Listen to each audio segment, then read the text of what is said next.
maloba et pas mon ensemble de notre père le pasteur Guili quand vous avez la pose maloba toujours ya mbele na kubikia suko la maboko makasi dès là vous avez maboko. Amen, amen.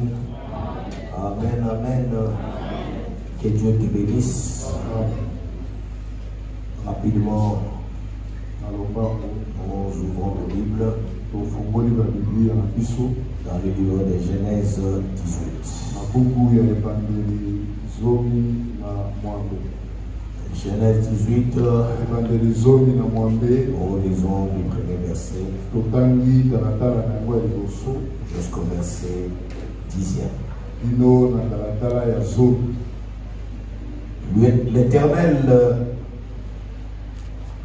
L'Éternel lui apparut parmi les chaînes des Mamré comme il était assis à l'entrée de sa tente pendant la chaleur du jour.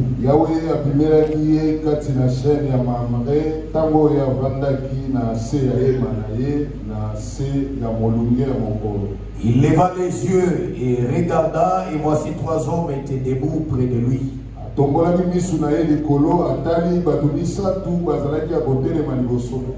Quand il les vit, il courut devant eux.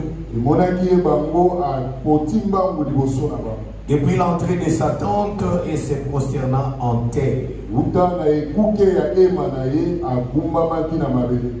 Et il dit, Seigneur, si j'ai trouvé grâce à tes yeux, et pas ce point, je te prie, loin de ton serviteur.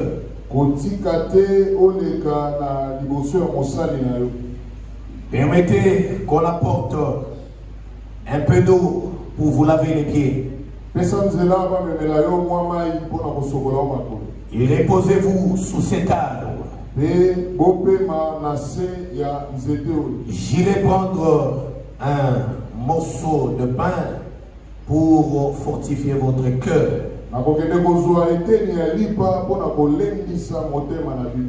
Après quoi, vous continuerez votre route.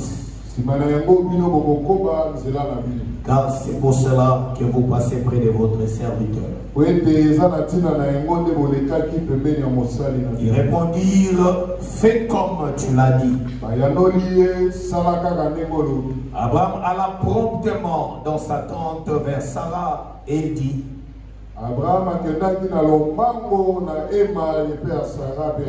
vite 3 mesures de fleurs de farine pétrie et fait des gâteaux.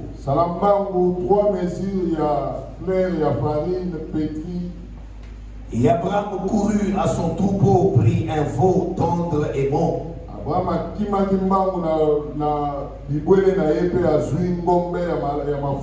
Et le donna à un serviteur qui s'est hâta de l'apprêter. Il prit encore de la crème et du lait avec les veaux qu'on avait apprêtés et il les mit devant eux.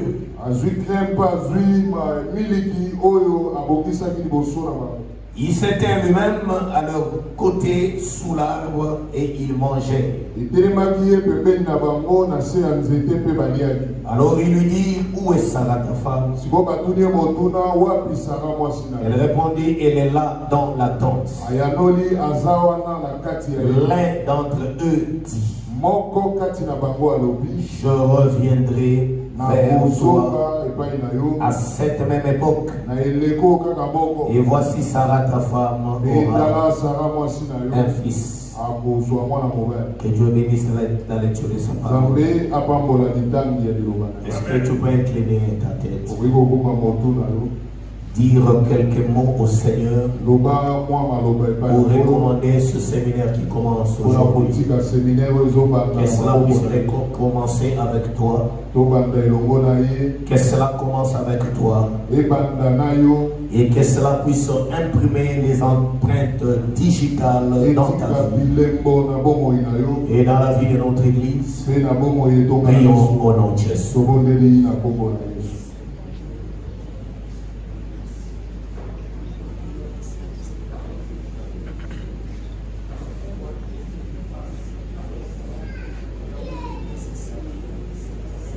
Pour recommander ce séminaire dans ma Marche avec nous, Seigneur. Nous te disons comme Moïse t'avait dit, Seigneur, ce jour-là. Si tu ne marches pas avec nous, ne nous laisse pas partir d'ici. Seigneur, sans toi, nous ne pouvons rien. Mais avec toi, nous ferons des exploits. Et toi, tu écraseras nos ennemis. Nous avons besoin de toi, la véritable arche. Éternel notre Dieu, merci pour la grâce que tu nous accordes de nous accepter dans ta présence. En ton nom, nous déclarons ouvert toutes ces assises.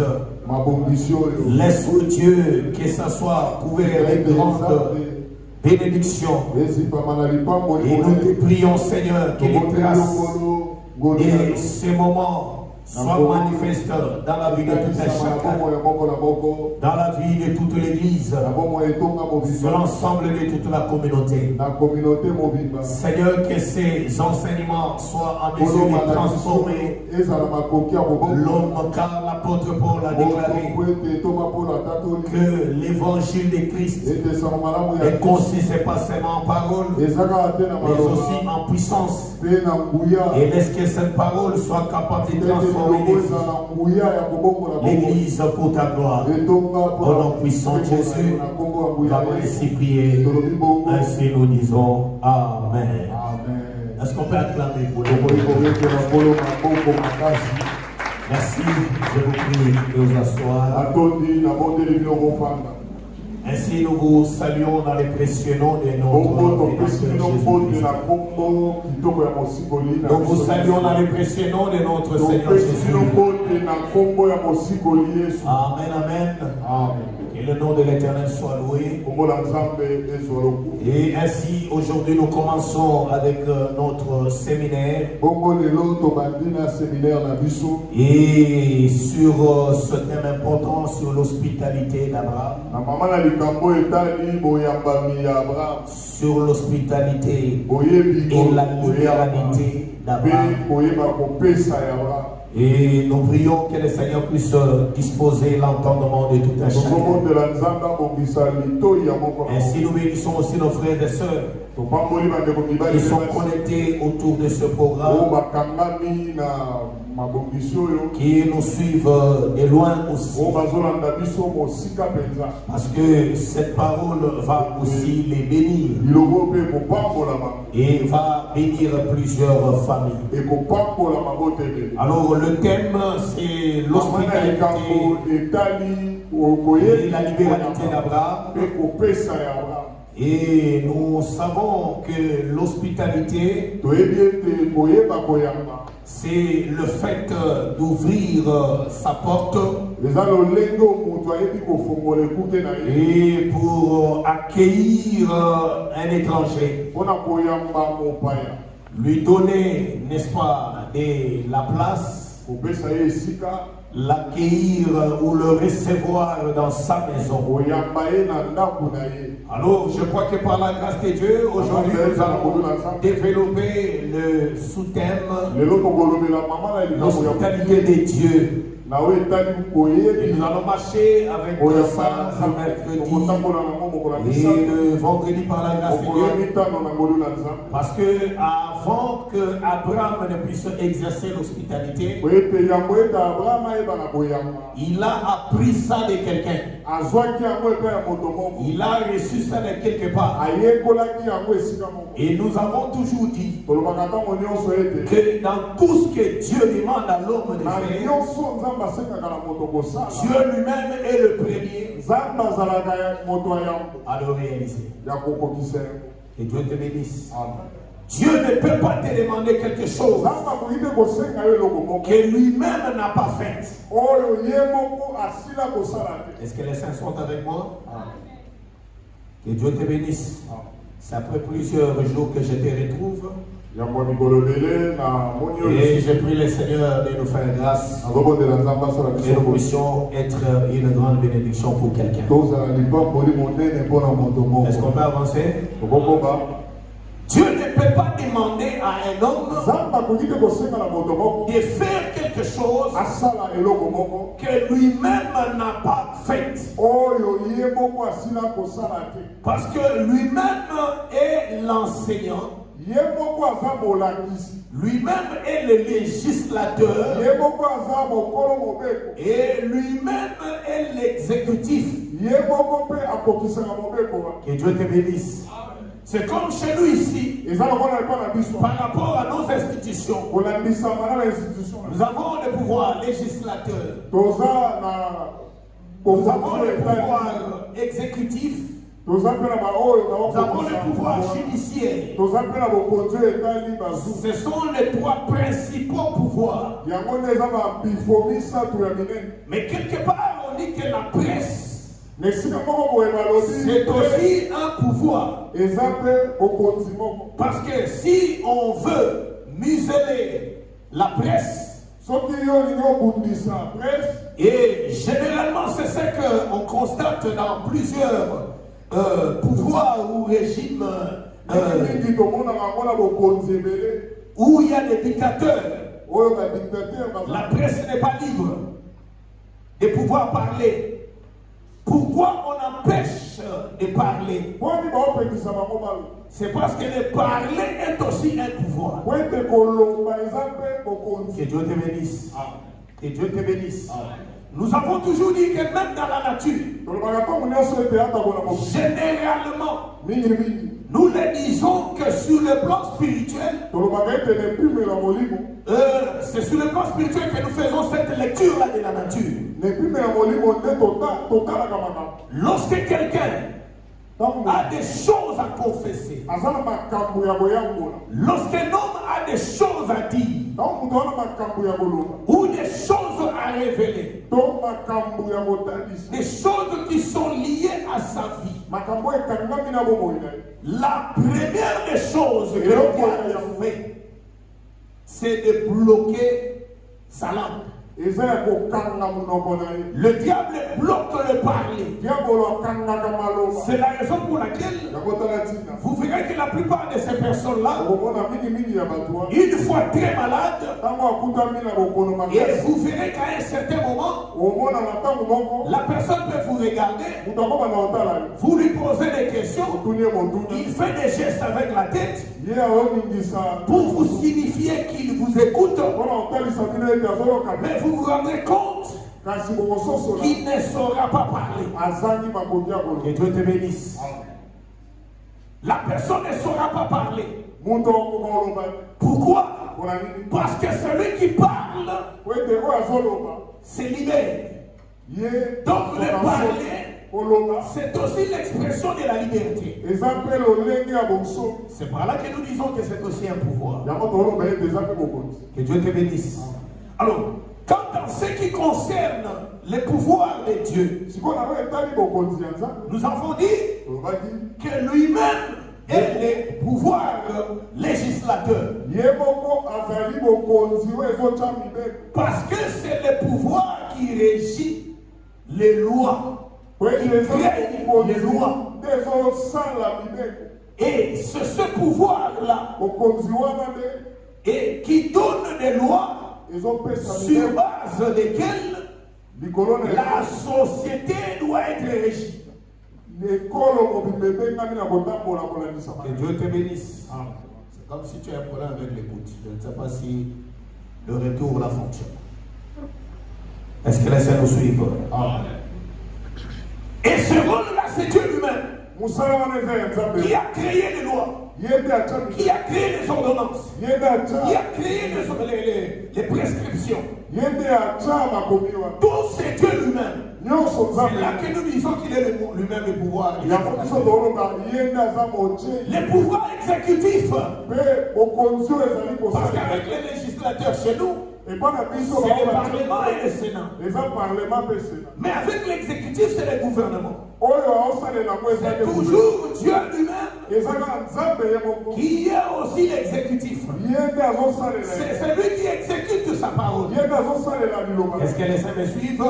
Et le pouvoir judiciaire qui a pour rôle principal de faire respecter la la loi, celui qui ne respecte pas la loi, va rencontrer le pouvoir judiciaire sur son chemin. Ce rôle-là, c'est toujours Dieu qui lui-même, non seulement qu'il promulgue les lois, non seulement qu'il est dans l'exécutif, c'est-à-dire dans le gouvernement, et lui-même aussi est dans le judiciaire. Est-ce que les saints sont avec moi? C'est comme ça que nous allons dire que tout ce que Dieu nous demande, ou tout ce que les hommes font sur cette terre, ils ont copié ça quelque part. Et quant à l'hospitalité, Dieu est lui-même le premier à être l'hospitalier. Est-ce que les saints me suivent? Dieu est lui-même le premier hospitalier. Vous allez me demander où, quand et comment. Oui, d'abord, n'est-il pas écrit que la terre m'appartient et que vous êtes chez moi?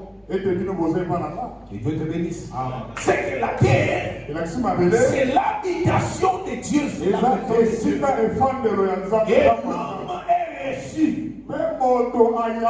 Dieu chez lui. Que Dieu te bénisse.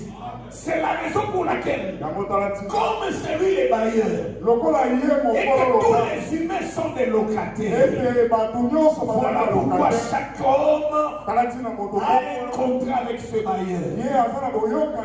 Et on entre dans sa parcelle le jour de sa naissance, et on sort de sa parcelle le jour de sa mort. Est-ce que les saints sont avec moi? Que Dieu te bénisse. Et le deuxième aspect de l'hospitalité de Dieu,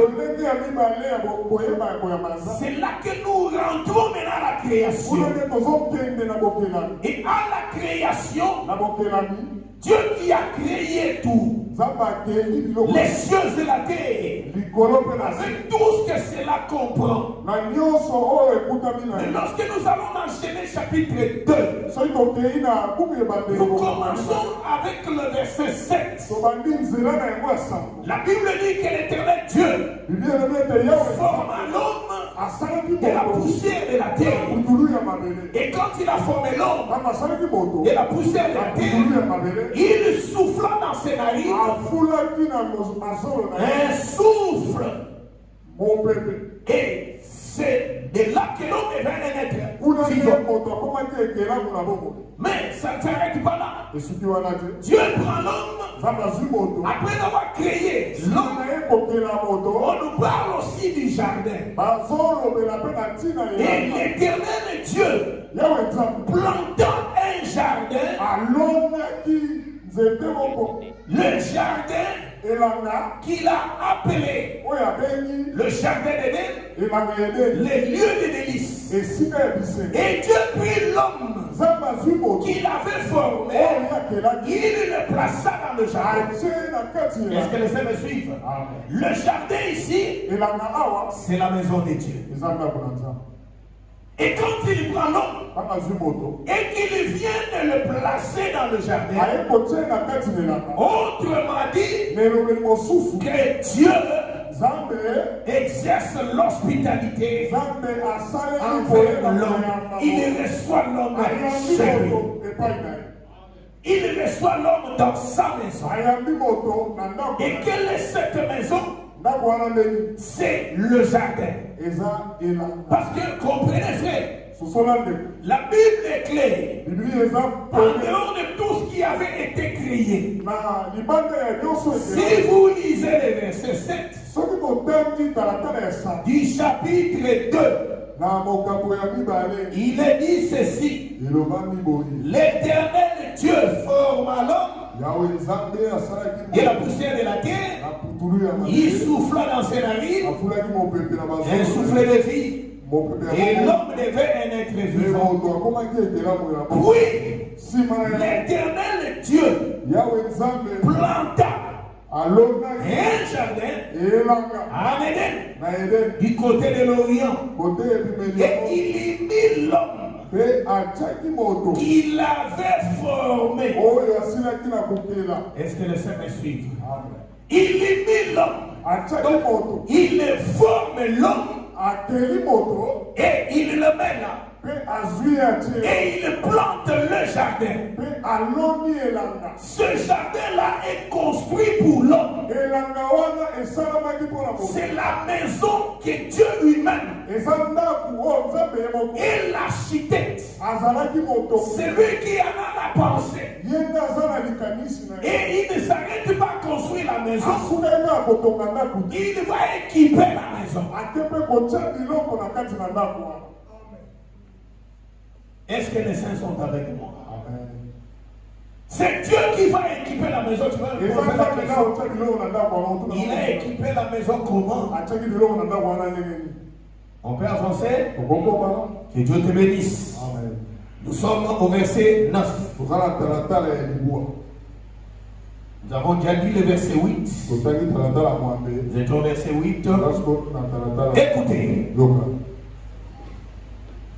L'Éternel Dieu fait pousser du sol des arbres de toute espèce agréable à voir et bon à manger.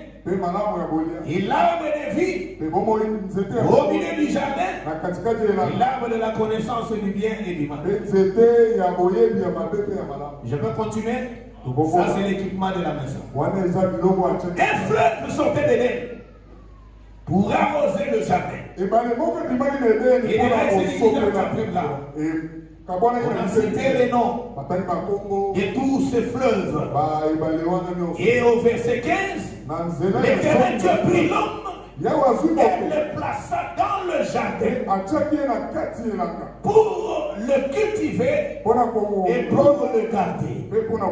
Donc, en d'autres termes, par ce texte ici, nous voyons que Dieu exerce l'hospitalité. Il ne s'arrête pas à l'hospitalité et il exerce la libéralité. Tu vas me poser encore la question comment il a exercé la libéralité.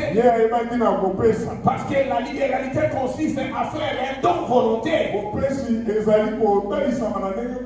Quand il vient, n'est-ce pas, il plante le jardin. Qu'est-ce qu'il fait? Il donne le jardin à qui? Alors ça s'appelle quoi? La libéralité. Dans le jardin, il y avait tout. Donc c'était Dieu dans la libéralité, ou dans sa libéralité, a pourvu à tous les besoins de l'homme. Donc le premier hospitalier, le premier libéral, c'est Dieu lui-même. C'est là que nous disons que Dieu ne peut pas te demander ce que lui-même n'a pas fait. Tout ce que Dieu nous demande de faire, il est le premier lui-même à faire. Si Abraham peut exercer si Abraham peut exercer la libéralité, c'est parce qu'il a vu ça quelque part. Et là où il avait vu ça quelque part, c'était chez Dieu lui-même.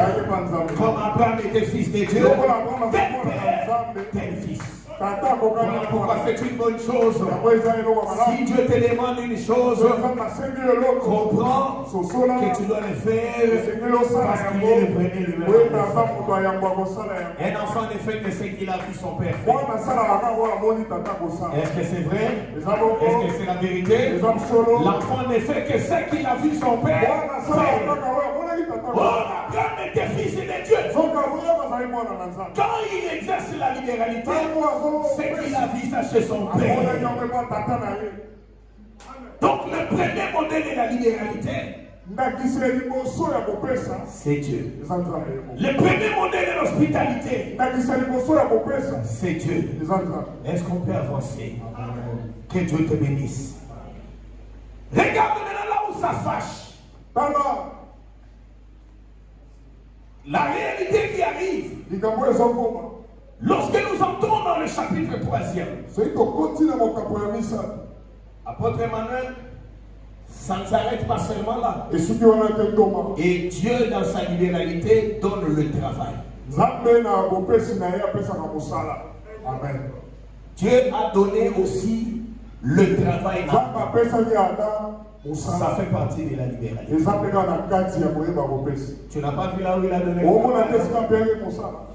Tu n'as pas vu? Amen. Il lui a dit quoi? Qu'il cultive et qu'il garde. Ça s'appelle quoi? Le travail. Est-ce que le bien-aimé Bouya Bouya est avec nous?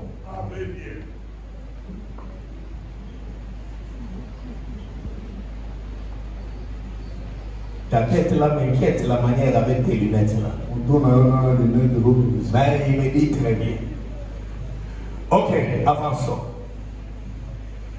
Donc Dieu donne les lieux pour habiter. Dieu donne la demeure. Dieu donne la maison. C'est ça l'hospitalité. Une place où demeurer, où loger. Ça s'appelle le logis. Et Dieu donne ça à l'homme. Dieu n'a pas laissé l'homme vagabond. Dieu n'a pas laissé l'homme errant. Dieu n'a pas laissé l'homme sans abri. Dieu a donné l'abri à l'homme. La maison qu'il a construit, c'est ce jardin où il a placé l'homme. Et Dieu a pourvu à ses besoins. Donc nous comprenons que dans l'hospitalité, lorsqu'on reçoit un étranger et qu'on lui donne une place, on lui donne une demeure, et on ne s'arrête pas là. On prend soin de lui. C'est ça ce qu'on appelle la libéralité et l'hospitalité. Prendre soin de lui parce que les visiteurs que vous avez reçus ont des besoins. Et ces besoins-là ne peuvent être satisfaits que par vous qui les recevez. Est-ce que les saints sont avec moi? Amen. Est-ce que les saints sont avec moi? Amen. Que Dieu te bénisse. Dieu lui-même savait dans la souveraineté que l'homme aura besoin de manger. Il aura besoin de boire. Il aura besoin de se vêtir. Il aura besoin du mariage. Parce que dans la libéralité là, il a besoin du mariage. Est-ce que les saints sont avec moi? Amen. Non seulement qu'il lui donne le travail, mais il lui donne aussi le mariage. Et il ne s'arrête pas là. Il continue pour dire que soyez féconds, multipliez. C'est qu'il donne aussi quoi? Les enfants. Donc Dieu c'est le grand donateur. Et il donne plus que l'homme. Et Dieu te bénisse. Il lui donne plus que l'homme. Frère, peut-être que tu crois que tout ce que tu peux avoir comme besoin, Dieu sait lui-même dans sa souveraineté que vous en avez besoin. Dieu sait que tu as besoin de manger. Il sait que tu as besoin de te vêtir. Il sait que tu as besoin de travail. Il sait que tu as besoin de te marier. Il sait que tu as besoin des enfants. Et dans sa riche libéralité, il a tout donné à l'homme. Est-ce qu'on peut acclamer pour la gloire de Dieu?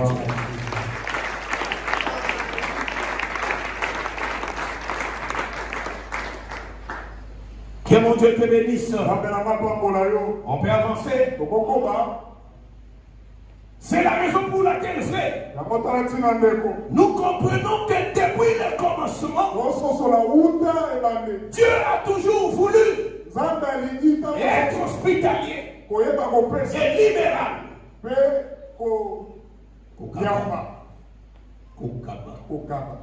Lorsque, dans Genèse chapitre 3, l'homme va recevoir un visiteur dans cette maison.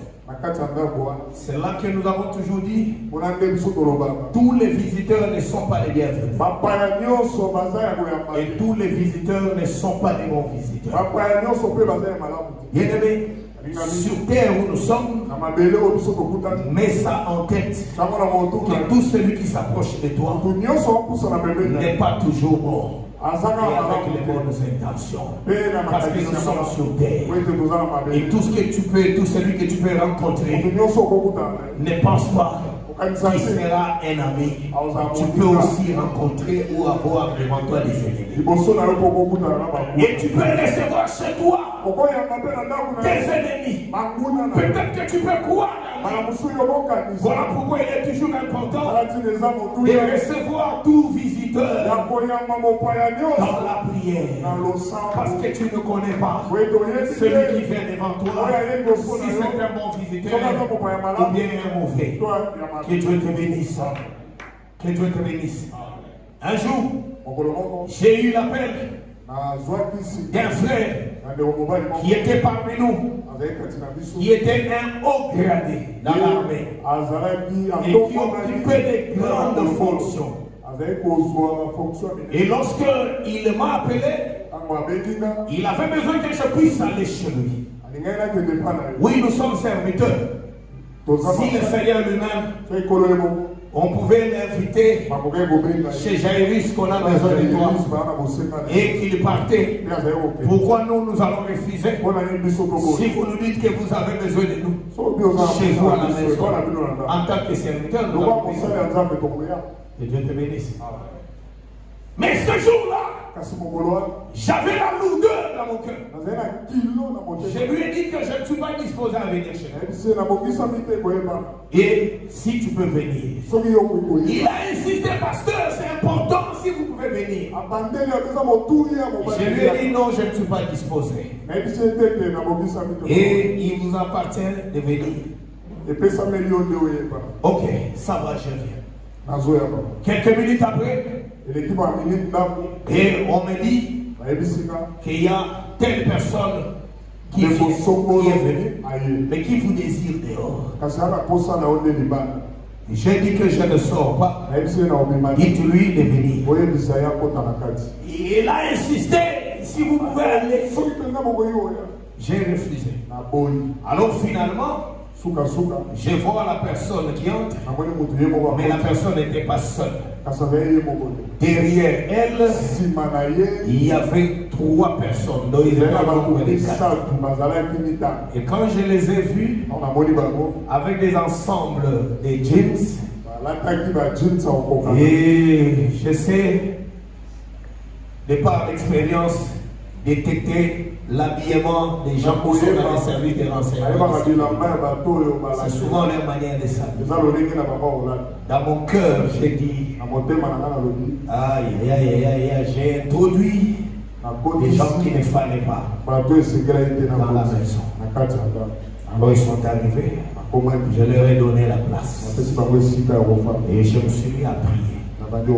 Je ne les ai même pas reçus dans le grand salon. Je suis dans le petit salon. Je crois que j'avais un visiteur. J'ai prié. C'est lorsque je dirai Amen que je regarde le frère. Il était bien habillé. Ensemble. Il était en veste. Et il avait croisé ses mains. Et curieusement, exactement tel que mon bien-aimé s'est mis là. Exactement quand je regarde, je constate que ce n'était pas des goumettes et que c'était une sorte de câbles bizarres qui étaient en argent. Et j'ai compris que c'était des craquants. Et que les agents qui étaient avec lui étaient des agents de sécurité qui étaient venus l'arrêter. Néanmoins, ce qui m'avait apaisé, c'est la prière que j'avais faite. Parce que je savais que par cette prière, tout mal était anéanti. Et que je m'étais moi-même recommandé sous la grâce. Et comme celui qui est au-dessus de tout, je savais que je suis dans les bonnes mains et que tout allait bien se passer. Je ne vais pas aller la suite. Que Dieu te bénisse.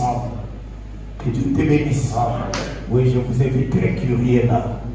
Pour connaître la suite, comment ça s'est passé. Non, ça c'est la pédagogie. Je vais seulement expliquer que toute personne qu'on reçoit chez soi n'est pas une bonne personne. Vous pouvez recevoir des gens, mais qui peuvent être des gens que vous ne pouvez pas recevoir chez vous. Dans votre maison. Vous devez recevoir des gens. Est-ce que les saints me suivent? Est-ce que les saints me suivent? Mais peut-être si le Seigneur avait alourdi mon cœur, j'allais partir chez lui pour ne pas rentrer. Et j'allais être embarqué avec lui pour des raisons de sécurité. Parce qu'en tant que son pasteur, pourquoi à un tel moment il ne peut que vous appeler et face à une telle situation? Parce qu'il était dans une position qui n'était pas bien. Que Dieu te bénisse. Est-ce qu'on peut avancer? Et ce jour-là aussi dans Éden, l'homme aura de la visite. Quand je parle de l'homme, c'est d'une manière générale. Il y aura un visiteur qui va venir. Et ce visiteur-là va rencontrer Ève. Va commencer à échanger avec Ève. Bien aimé, c'est là que nous avons toujours dit que la femme de quelqu'un, femme, écoute-moi. Écoute-moi. Comme le monde est en train de célébrer le mois de la femme. Et je vous ai toujours dit que pendant ce moment ici, j'aime toujours que l'accent soit mis sur la mère de la femme. Bien que le monde fête la mère de l'homme. Mais la Bible célèbre ou parle de la fête de la mère de la femme. Est-ce que vous comprenez ce que je dis? Vous ne comprenez pas. Je vais seulement dire que la mère de la femme, c'est l'homme. C'est lui qui a mis au monde de la femme. C'est ça mon message. Parce que pendant cette période, oui, la maman nous a mis au monde. Chère maman, je vous aime bien. Oui, c'est vrai, ce n'est pas mauvais. C'est par vous qu'il y a la naissance, la multiplication. Et le monde est rempli. Mais retenez que par rapport à la pensée initiale, c'est par l'homme que la femme existe. Et non pas l'inverse.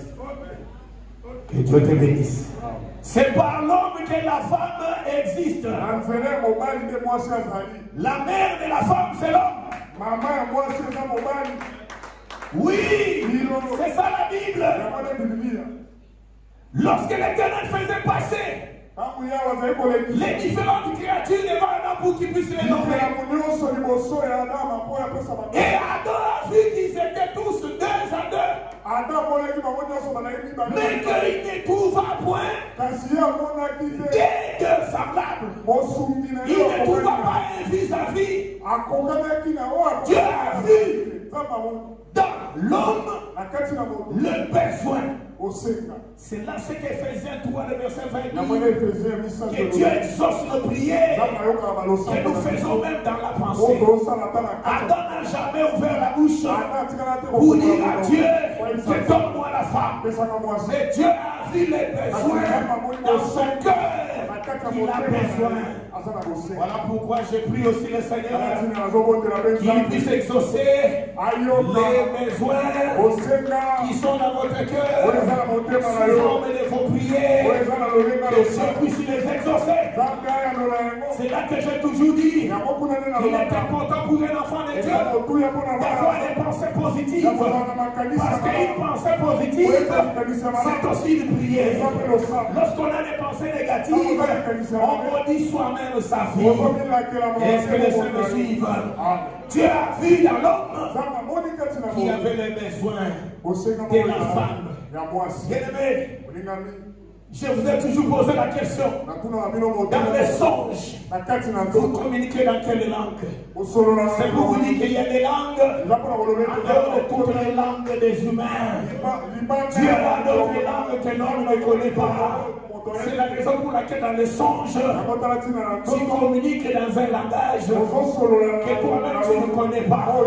D'ailleurs, s'il y a la langue des hommes qui intervient dans les songes, tu vas d'ailleurs dire, Nakata Ndotoana, Naoki Balomina Nayaka, Bongo avant, Balomano Yaka, Namunoling, Noto Nadoling. Et Dieu te bénisse. Et après Yaka, nous te continuer à mon homonyme. Donc c'est qu'il y a plusieurs langues, il y a plusieurs moyens de communiquer. Et Dieu te bénisse. Adam a communiqué avec Dieu en esprit. C'est comme ça que Dieu fit tomber Adam profondément dans le sommeil. Et quand il fit tomber Adam profondément dans le sommeil, c'est alors que Dieu va opérer et qu'il tire la côte. Et c'est de la côte de l'homme que vient la femme. C'est de là que j'ai dit c'est ça la maternité.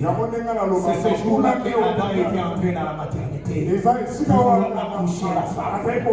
C'est ce jour-là qu'Adam était la mère de la femme. Est-ce que les mamans vous êtes d'accord avec moi? Est-ce que les saints vous êtes d'accord avec moi? Est-ce que les saints vous êtes d'accord avec moi? C'est la parole. Et Dieu soit loué, que Dieu te bénisse. Alors ce jour-là, le serpent s'approche de la femme. C'est là que je disais ceci. Là, c'est un conseil pour les mariés ou pour les personnes qui vivent en couple, fiancés ou mariés, ou je ne sais pas. Et que vous êtes ensemble dans votre maison, suivez ce conseil, surtout pour les femmes. Il n'est pas normal que la femme de quelqu'un puisse donner son oreille à un autre homme de lui parler. L'oreille de la femme fait pour son mari. Est-ce que les saints me suivent? Toi, tu as déjà fait un choix d'être fiancé. Mais pourquoi toutes les occasions qu'on peut te faire arrêter en cours de route par quelqu'un et pour te parler, toi une femme d'autrui, tu vas t'arrêter et prendre l'oreille. Attention, on ne donne pas l'oreille à tout homme. J'ai dit qu'on ne donne pas l'oreille à tout homme. Tu donneras l'oreille un jour à quelqu'un du genre du serpent, où tu auras des problèmes à partir du moment où tu avais donné l'oreille. Un jour j'étais dans mon bureau, j'ai reçu une maman qui était présidente des mamans dans une église de la place. C'est une grande communauté. Elle est revenue d'un deuil à Kimwenza. Et elle est venue tout droit de là jusqu'à mon bureau. Et elle s'est mise à pleurer. Et qu'est-ce qu'elle me dit?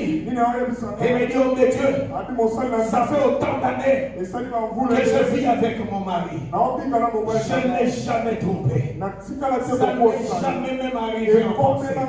Mais nous étions dans un deuil. Jusqu'au moment où on a fait la levée du corps. Et que nous avons commencé à rentrer en pardon. Il y a un homme qui était à mes côtés. Nous avons commencé à échanger par rapport au deuil, par rapport à la situation qui était là. Mais je n'ai pas compris. Finalement, nous sommes allés. La conversation a commencé maintenant à toucher nos personnes que nous étions. Et curieusement, je ne comprends pas. Je viens d'être sur le lit avec cet homme. Je ne comprends pas. Je ne sais pas si je serais rentré chez moi. Je ne sais pas si je serais regardé mon mari dans les yeux. Je ne sais pas. Soit que je me suicide ou que je puisse fuir. Je ne peux pas comprendre. Qu'est-ce qui m'est arrivé? Est-ce que maman, vous comprenez cela? Une femme d'autrui ne donne pas son oreille. Et oyoki au senti déjà kabandi babuzoba.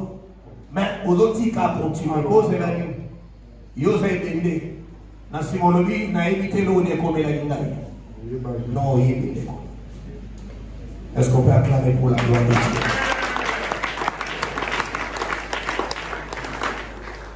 Parce que la Bible dit fouiller l'impudicité.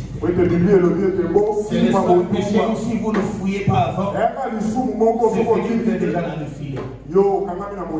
Est-ce que les saints me suivent? La plus grande erreur de Ève, c'était de donner l'oreille au serpent. Or, le serpent a un esprit de séduction. Et la séduction, dans l'art même du parler, quand il s'est mis à parler, il s'est présenté comme un bienfaiteur. Mais si quelqu'un veut te défier, il te montrera les erreurs de l'autre. Et il va te montrer maintenant les avantages que lui va te donner.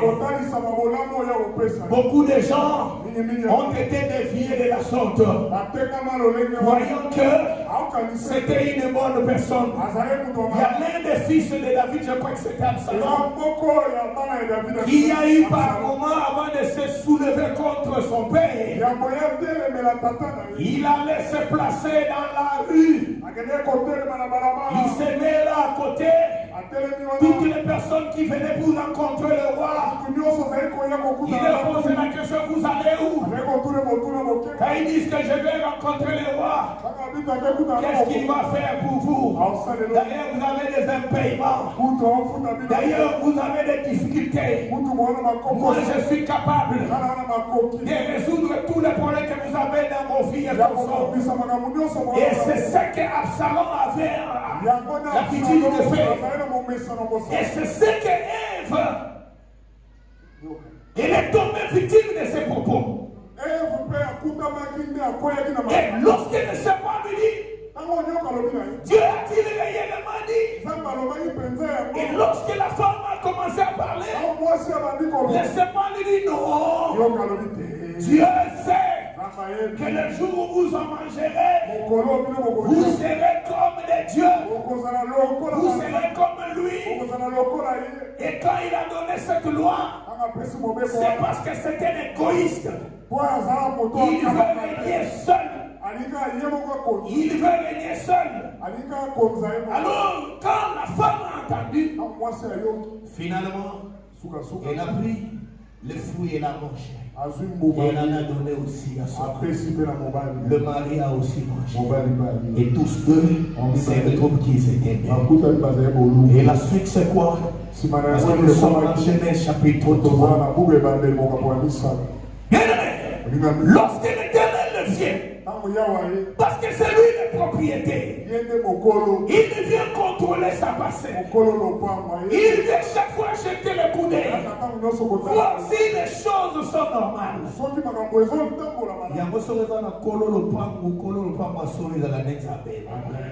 Que Dieu te bénisse. Et quand il vient, il trouve que le lieu habitué où il rencontrait l'homme, il n'y était pas. Alors où es-tu? Adam dit que je me suis caché. Parce que je suis nu. Qui t'a appris que tu es nu? As-tu mangé les fruits de l'arbre? Non, pas moi. C'est la femme que tu m'as donnée, qui m'a donné. Et j'en ai aussi mangé. Que Dieu te bénisse. Bien qu'il s'était fait des figues, Dieu a eu à revêtir l'homme de la peau de la La suite, qu'est-ce qui arrive? Je suis toujours dans Genèse chapitre 3. Genèse chapitre 3. Il me reste quelques poussières de minutes.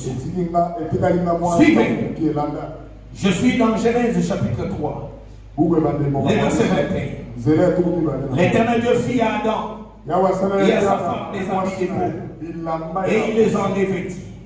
L'Éternel Dieu dit, voici l'homme est devenu comme l'un pour la connaissance du bien et du mal. Empêchons-le maintenant. Empêchons-le maintenant d'avancer sa main et de prendre l'arbre de vie, d'en manger et de vivre éternellement. Donc je suis en train de me rendre compte que le point focal du jardin d'Éden, c'était l'arbre de vie. C'était l'arbre de vie.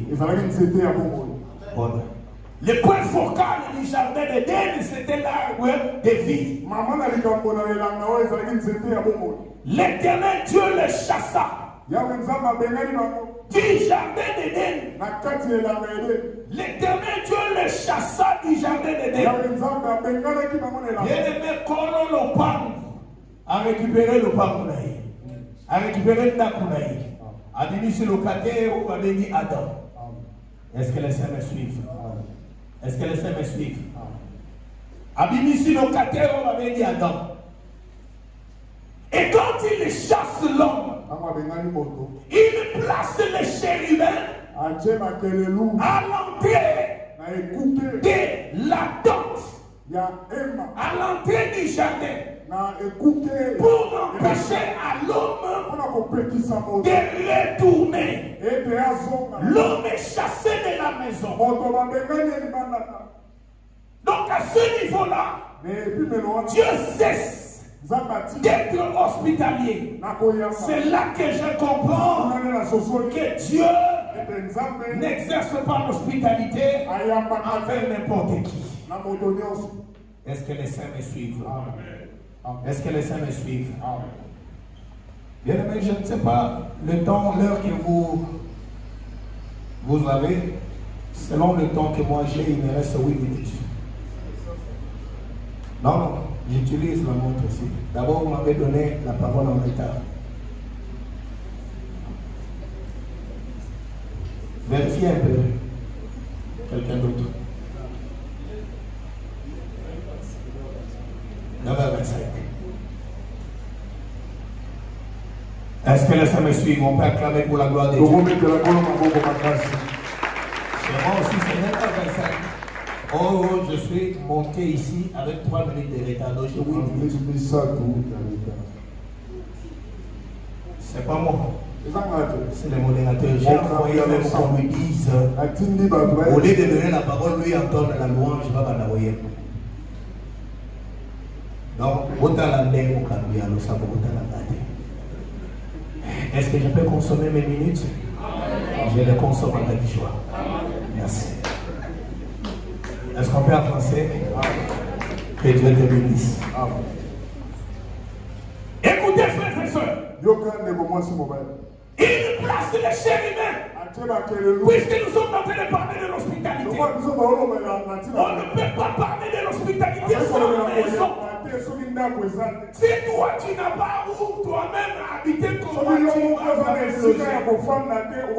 Avant de loger quelqu'un, c'est que toi-même tu dois d'abord avoir une maison. Est-ce que c'est la vérité? Tu dois toi-même avoir une maison où loger quelqu'un. C'est la raison pour laquelle l'homme qui est venu, qui a dit au Seigneur que je vais te suivre partout tu iras. Le Seigneur a répondu quoi? Les renards ont des tanières, les oiseaux ont des nids, mais le fils de l'homme n'a où reposer sa tête. N'a pas place à la terre. Sinon, il y a partout pour que que Dieu te bénisse. Ne peut exercer l'hospitalité que celui qui a la maison. Et Dieu, quand il chasse l'homme, Dieu l'a chassé de sa maison. Dieu l'a chassé de son jardin. Parce que cette maison était le lieu de la présence de Dieu. La maison de Dieu, c'est sa présence. Est-ce que les sœurs me suivent? Quand Dieu chasse l'homme, l'homme est devenu errant. Il place les chérubins avec l'épée en feu pour empêcher à l'homme de retourner dans le jardin. Pour empêcher à l'homme de ne pas venir toucher à l'arbre de vie. C'est ça le but. Et depuis ce jour-là, l'homme était dans l'errance. L'homme était dans l'errance. Oui, lorsque nous allons avec Israël, vous allez voir que lorsque l'Éternel Dieu porte son choix sur Israël, comme son peuple, Dieu le délivre de l'Égypte. Et que Dieu se met dans la marche avec Israël. La première pensée de Dieu, que l'on construise quoi? Le tabernacle. Oh, le tabernacle, c'est la maison de Dieu. Le tabernacle, c'est la maison de Dieu. Je comprends que Dieu a toujours aimé vivre avec l'homme. Dieu ne supporte pas de vivre seul. Il a toujours une place qu'il a réservé pour l'homme. C'est comme ça qu'on va construire le tabernacle comme lieu d'habitation, comme lieu de rencontre entre l'homme et Dieu. Tout ça, c'est dans les soucis toujours de donner une place à l'homme dans sa maison, d'exercer l'hospitalité envers l'homme. Est-ce que les saints sont dans de me suivre? Mais retenez ceci, que Dieu n'est pas resté qu'avec Israël, ça n'a pas tenu. Mais puisqu'il est lui-même hospitalier, le programme de Dieu était à tout prix que l'homme retourne dans la maison, que Dieu lui donne l'hospitalité. Mais comment l'homme va retourner dans la maison? Dès lors qu'il y a les chérubins, il y a une interdiction qui empêche à l'homme de rentrer dans la maison. Et il est dit que s'il ose, on va le tuer. C'est la loi que lui-même avait placée. Et qu'est-ce qu'il fallait faire?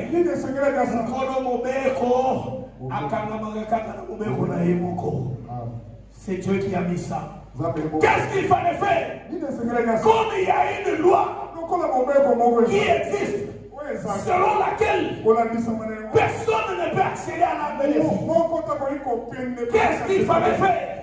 Il fallait enlever cette loi. Mais on ne peut pas l'enlever comme ça. La justice de Dieu consiste à la satisfaction de sa loi. Il faut que sa loi soit accomplie. Quelle a été cette loi? La porte est barrée. Pour que cette porte-là s'ouvre, il faut qu'il y ait le sang. Il faut que l'épée frappe. Il faut que la mort intervienne. C'est la raison pour laquelle lui-même avait pris la place de l'homme. Il a accepté de venir par là. Et que cette épée puisse et que lui-même puisse être frappé par l'épée. Et c'est ce qui est arrivé sur la croix de Golgotha. Ésaïe 53 dit, il a été frappé de Dieu. L'épée qui est tombée sur Jésus, c'était l'épée de Dieu lui-même. C'est la raison pour laquelle Isaac a posé la question à son père. Père, je vois les couteaux, je vois les feux, mais où est le sacrifice? Parce que l'épée devait être entre les mains du Père. Parce que le Père doit exercer le jugement. Parce que le Père lui-même juge. Or ici, le Père par excellence, c'était Dieu lui-même. C'était Dieu lui-même. Il fallait qu'il puisse frapper son propre fils. Et lorsque son fils s'est frappé, la Bible dit que quand il poussa les cris sur la croix et qu'il rendit l'esprit, le voile du temple se déchire. Parce que ce voile-là séparait les lieux saints du lieu très saint. Ce voile-là était la barrière pour empêcher l'homme d'entrer dans la maison qui est la présence de Dieu. Mais seule la mort de Jésus a fait que le voile soit déchiré et que la porte s'ouvre.